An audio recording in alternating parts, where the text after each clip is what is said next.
रास्तार किछि तळकु पड़िछि भंगा motorcycle TA आ तार किछि दूरकु तळे पड़िछंती दुई जण युवक जहांको शरीर रे लागिछि गभीर क्षत चिन्ह।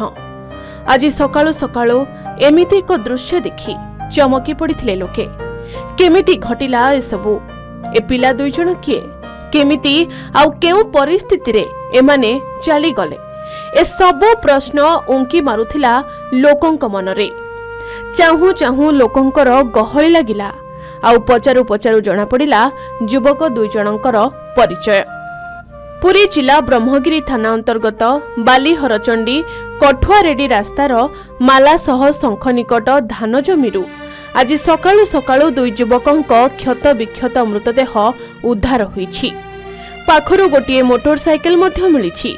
जहाँ सूचना रही काली राति रे पुरी अंचलर किछि युवक बालीहरचंडी रे भोजी करी फेरिथिले। दुई युवक पुरी खड़ीपदा अंचलर रेवती रमण गाँवर बबुल मल्लिक और गगन मल्लिक बोली परिचय मिलिछि। घटनास्थल रे ब्रह्मगिरी पुलिस पहुंची घटनार तदंत आरंभ करिछि।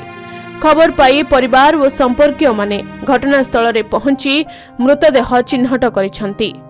दमकल बाहिनी घटनास्थल रे पहुंची दुईटी मृतदेह को आनी स्थानीय रेबणा नुआ गाँ गोष्ठी स्वास्थ्य केन्द्र रे भर्ती करिछि। तेबे खबर जना पड़ी पुरी एक घरोई संस्था काम करुवा एही दुई युवक निज संस्थार सहकर्मी सहित मां बालीहरचंडी पीठ को गतकाली अपराह्न भोजी करने आसिथिले। मिलीमिशी भोजी भात करी विलंबित राति रे घर को फेरिबा बेलको रास्तार जगी बसीथिला जम। भोजी भात खाई बेस आनंद रे उभय सांग फेरुथिले, हेले साथी रे साथी होई चली गले आरपारी को।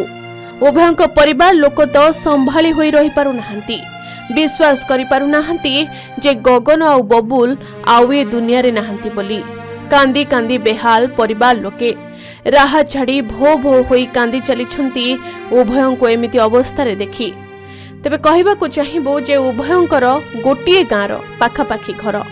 गोटिए बाइक रे दुई जण घर को फेरिबा बेले रास्ता कड़कू गाड़ीटी खसी जाइथिला। रास्ता कड़े थिबा गछरे माड़ होई गहिर बिलरे पानी भितरे पड़ी गाड़ी सहित पोती होई रही जाइथिले गगन आउ बबुल। मध्य रातिरु पानी भितरे पड़ी रही उभयंकर मृत्यु घटिछि। आज सकाळु रास्ता रे जाउतबा लोक पानी भितरे एक मोटरसाइकेल देखि घटनास्थल रे मोटरसाइकेल को भिड़िबा परे दुईटी मृतदेह देखिथिले। संगे संगे ब्रह्मगिरी पुलिस और अग्निशम बाहिनी को खबर देवा परे घटनास्थल रे पहुंची मृतदेह को जबत करथिले। मोटरसाइकेल नंबर रु उभयंकर ठिकाना संग्रह करी पुलिस मृतकों परिवार लोकों को खबर देथिला। परिवार और संपर्कीय और गाँ लोके दुर्घटनास्थल रे पहुंची मृतदेह को चिन्हट करिछंती।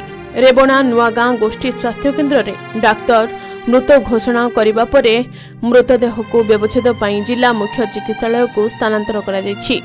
घटनास्थल रे शोकाकूल परिवेश सृष्टि होईछि। सतरे एमिति अकाल अभियोग को केही भी देखि धैर्य धरी रही परिबेनी। आउ एमाने तो परिवार लोके केमिति बा निजको संभालिबे? काली कथा कहूतबा लोकटी आज जे नाही ताकू केही भी विश्वास करि पारु नाहंती। पुरी जिला ब्रह्मगिरी अभिजित पात्रंक रिपोर्ट, के न्यूज ओडिशा।